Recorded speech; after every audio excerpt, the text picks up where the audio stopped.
Chapter 1. To be a Stoic, you have to cultivate awareness of yourself and that of the people around you. Most of us have a somewhat absurd perception of philosophy. To most of us, philosophy is an intimidating venture that sucks the fun out of life and is only adopted by individuals looking for answers to complicated questions. But Stoicism is nothing like that. It's not a form of philosophy that will make your life miserable. It is a tool for living a good life. And if you want to live your life in line with the disciplines and virtues of Stoicism, you will need to have a deep self-awareness and a clear perception of the world around you. Like any other branch of philosophy, the first essential requirement for Stoicism is clear thinking, which stems from self-examination. Epictetus, the legendary Stoic teacher of the 2nd century, shed more light on this matter in one of his writings. He stated that we become philosophers when we start to exercise our guiding reason and question our beliefs, emotions, and even the language we speak. An important place to begin in philosophy is this: a clear perception of one's own ruling principle, Epictetus. An honest and accurate self-assessment is essential in becoming a good Stoic and living life to the fullest. You cannot truly be self-aware if you refuse to consider your weaknesses. So don't fear self-assessment because you're worried you might have to admit some things about yourself. In the same vein, it is equally damaging to value yourself at less than your true worth. Try to remember those moments in life when you've successfully overcome a challenging situation or made the best of a life-changing opportunity. We tend to underestimate our skills just as much and just as precariously as we overestimate them. Learn to produce honest and accurate assessments of yourself. Look inward to discover what you're capable of and what you need to do to unlock that potential. This summary will help you understand what it means to be Stoic and open your eyes to the benefits of practicing Stoic philosophy. In each section, you will discover many essential life lessons taught by ancient Stoic philosophers and learn how these lessons apply in the modern world. Chapter 2. Learn to manage your focus and attention span by seeking clarity in your thoughts.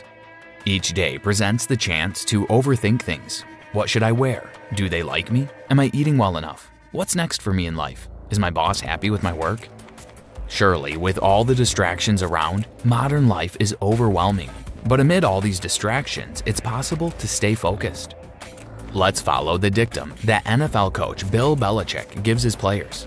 Do your job. Like a Roman, a good soldier, or a master of your craft, reduce your focus to the task in front of you. You don't need to get lost in 1,000 other disturbances or other people's business. Marcus Aurelius, the Roman emperor, advised that we should always approach each task as if it's the last thing we'll ever do on earth. This way, we will be able to focus on what matters and not give in to distractions. Marcus Aurelius also suggested using this Stoic mantra, a reminder to use when we start to feel the weight of everyday life upon us. It says, essentially, I have what it takes to keep that out. I can see the truth. Develop your mantra and use it to find the clarity you desire. Reject the false impressions from your mind by regularly saying to yourself, I have it in my soul to keep out any evil, desire, or any disturbance. Instead, seeing the true nature of things, I will give them only their due. Always remember this power that nature gave you. Marcus Aurelius. You can also keep focus and fix your attention on what is essential by accepting that you can't control everything. Some things are just beyond human control. And according to Stoics, the circle of control contains just one thing: your mind. Your mind and how it responds to situations are the only things you have any control over. You have zero control over the circumstances that come your way in life. Realizing your limits drastically reduces the number of things you need to worry yourself about. Chapter 3. Even though emotions are capable of pushing us to act, there are many reasons not to let them. It's now a cliche to quote Theodore Roosevelt's Man in the Arena speech, which celebrates the one whose face is covered in dust and sweat and blood, who strives heroically, compared with those who sit on the sidelines. Theodore Roosevelt was indeed a great man, but he was also highly compulsive and addicted to work and physical activities. He nearly died exploring a river in the Amazon, needlessly killed thousands of animals in African safaris, and even begged to join the army in World War I, despite being 59 years old. Just like Roosevelt, many of us are driven by something beyond our control. We're afraid of being calm, so we seek out discord and action as a distraction. We choose disharmony when peace is in fact the more reputable and fitting choice. To avoid making this mistake, always let intelligence and reason take the lead whenever you make an important decision. Put your emotions in check and stop giving in to them impulsively. Learning to control your emotions will impact your life positively and always give you an edge in every situation you encounter. Fans and opponents called American heavyweight boxing champion Joe Louis the ring robot because he was utterly unemotional. His cold, calm demeanor in the ring gave him the upper hand even before he threw a punch. Naturally, we humans are wired to give in to our emotions. However, as a Stoic, you have to learn how to put your emotions in check and avoid letting them cloud your judgment. Chapter 4. Be aware of cognitive biases to retain clarity of reasoning. As humans, we often see ourselves as intelligent and wise, but the truth is the vast majority of us aren't nearly as bright as we like to believe. The Stoics are aware of this fact, and it's clear that the key to improving ourselves and living a better life is by being aware of our biases and staying humble. One of the greatest wonders of the human mind is the rate at which it can comprehend and categorize things. We are regularly making split-second decisions based on years of knowledge and experience. We also use the same skill to confirm prejudices, stereotypes, and assumptions, which is a flaw in our nature. We lose very little by taking a moment to consider our thoughts. Ask yourself questions like, is this really so bad? Or why do I have such strong feelings here? In fact, by asking questions like these, you are putting your impressions to the test, making you less likely to be carried away by your thoughts or act on a mistaken or biased opinion. Of course, you are still free to use your instincts, but as the Russian proverb says, you should always trust but verify. To start enjoying the life of a Stoic, you have to be able to identify destructive patterns in your thoughts and behavior, so you can, over time, direct and influence them in a more positive direction. In one of his writings, Marcus Aurelius advised that you should become an observer of your thoughts and the actions those thoughts inspire. Always ask yourself, what's the origin of these thoughts? What biases do they have? Are they constructive or destructive? Do they cause me to make mistakes or engage in behaviors I will later regret? Look for patterns. Find where cause meets effect. Real-life improvements are made only when negative behavior patterns are broken. Chapter 5. Obstacles are a part of life. Use planning to manage your expectations. While it's very good to plan ahead, life works in such a way that things don't always go as planned. Things happen, people get in the way, and situations go wrong from time to time. True success comes from finding different ways around obstacles. The Stoic mind views things from the same perspective. Stoics are neither obsessed with preparations, nor do they have a plan for every contingency. Yet, they're also not worried because they are confident that they'll adapt and change with circumstances. Stoics have a flexible outlook on life. Instead of looking for instruction, they develop creativity, self-sufficiency, self-confidence, ingenuity, and problem-solving skills. In this way, they are resilient and mentally prepared to see the opportunity in every challenge they face instead of being rigid. As disciples of Stoicism, we can train our minds to work the same way by having a reverse mental clause or a backup option. Our progress can be impeded or disrupted by circumstances, but our minds can permanently be changed. With a reverse clause, the mind retains the power to redirect the path. For instance, if a friend betrays you, your reverse clause is to learn how this happened and forgive this person's mistake. If you're thrown in prison, your reverse clause is that you can refuse to be broken and try to serve your fellow prisoners. When a technical problem erases your work from the computer, your reverse clause is that you can start over and do it better the next time around. Also, apart from having a flexible outlook on life, Stoics know when to stick and when to quit. If they notice that something is not working, they just let it go instead of going to extremes to make it work. Just because you have set out on one path doesn't mean you have to stick to it forever, especially if you discover later that the path is flawed or impeded. Of course, having a flexible perspective is not an excuse to be lackadaisical or irresponsible. It takes courage to decide to make a change and do things differently.